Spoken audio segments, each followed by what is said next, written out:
Kitskoffie. Psalm 19 verse 2 en 3 sê, die hemelruim verkondig die eer van God en die hemelkoepel maak die werk van sy hande bekend. Dag na dag bring dit 'n boodskap voort en nag na nag deel dit kennis mee.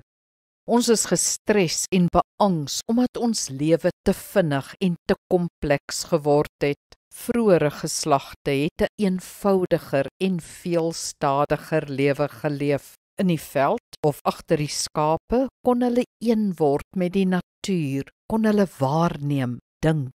Tuis het hulle behaag geskep in eenvoudige dinge, koffie, beskuit, vrugte, die tuin, die vuur, die hond by hulle voete.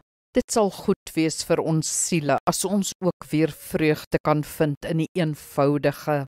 Kitskoffie in jou rustige tuin is dalk beter as spesialiskoffie in 'n woelige sentrum. Is regte brood met regte botter nie beter as daardie hooggelaaide winkelbroodjies nie? Baie van ons gewoel en geswoeg en die klotter wat ons so vergaar is doodgewoon onnodig.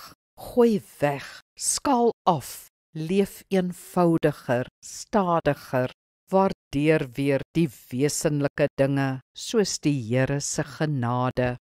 Kom ons bid saam. Genadige God, dankie vir die wydheid van die hemel, die stilte van die vlakte, die reuk van die mieliepap, die vertroosting van die vuur. Dankie vir beskutting en 'n sagte warm bed. Leer my om my verwagtings af te skaal en dankbaar en tevrede te wees met die noodsaaklike en die eenvoudige. Amen.